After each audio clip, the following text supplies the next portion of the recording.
Now that we've designed our ideal learning environment, an environment which we continue to strive to create for our students, let's take a look at how we can begin to plan for instruction to support this learning environment.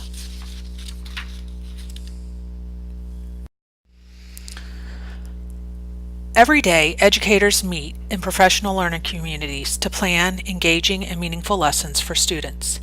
Each team member comes to the table with a unique set of skills to contribute to the puzzle. Today, we have been challenged to think about how we are going to prepare students for jobs that don't exist using technologies that haven't been thought of yet. Because of this, we now need to rethink how we plan for instruction and redesign our teaching to create a new picture of education. Let's begin by taking a look at a traditional 20th century PLC planning cycle. In a 20th century PLC planning session, educators identify the purpose for learning using content standards. They identify activity structures that will support learning during direct instruction, modeling, guided practice, and independent practice. Tools such as textbooks, worksheets, and group projects are selected to accomplish this purpose.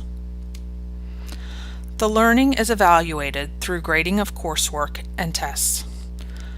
And finally, teams reflect on the outcomes of the lesson to determine if the instruction has been effective.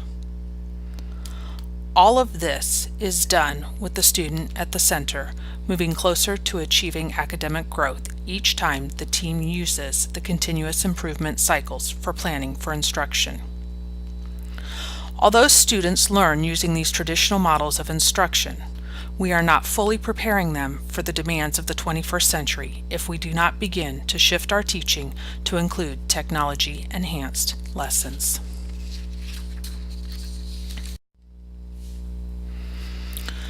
So the question now is, how do we prepare students for the demands of the 21st century?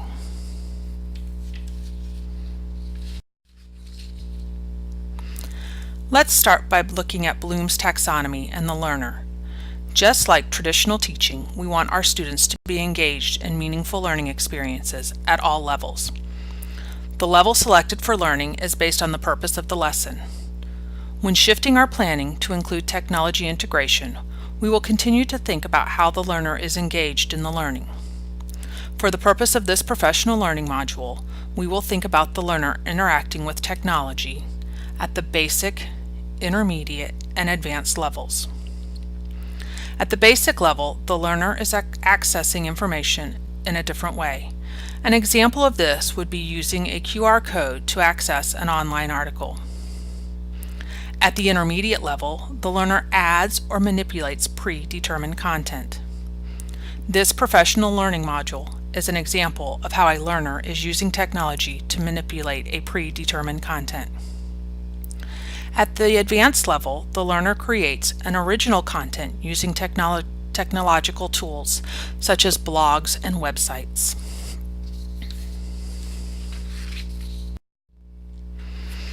So now that we have looked at how the learner engages with a lesson, let's go back to the 21st century learning skills from the video: critical thinking and problem solving, communication, collaboration, and creativity and innovation.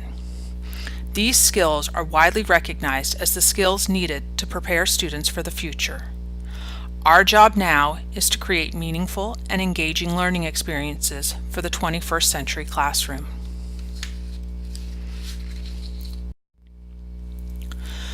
So let's take a look again at the same continuous improvement planning cycle used to describe planning in a 20th century lesson, and begin to think about how we can restructure our planning to integrate the 4 C's as well as technology into our plans.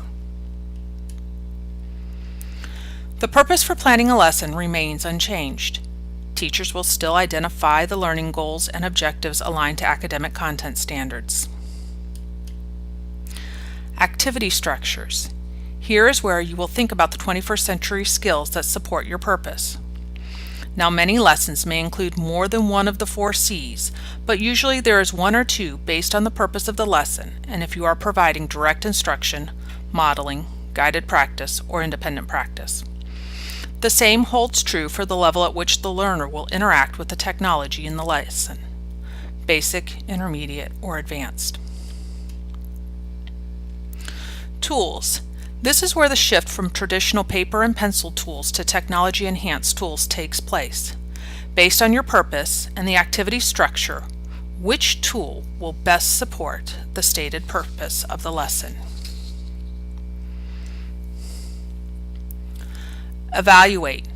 Just like other lesson planning processes, prior to teaching, you will evaluate if the tools you have selected align to the purpose and if they transform the learning process.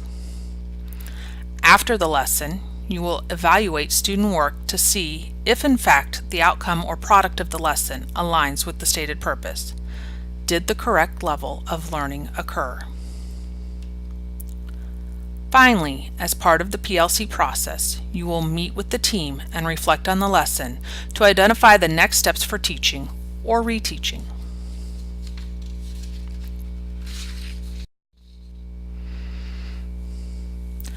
The purpose of this video was to provide participants with a brief overview of the Pater model and how the authors of this PLM modified it to support planning.